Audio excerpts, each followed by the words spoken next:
Assalomu alaykum boyakalar, hammaga xayrli kun. Xudo xohlasa Allohimga behisob shukrlarimiz bilan ishimizni ham tugatib oldik. Pasirlik ham oson emas ekan, ozgina asab buzilishlik holatlar tugatib oldik. Ishimizda ma'mur ko'rinish uchun qildik. Degan ishimiz nimalar bo'ldi?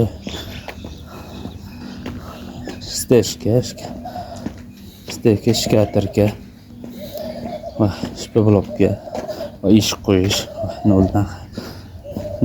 noldan kalitgacha topshirdik. Alhamdulillah, Allohga shukrlar.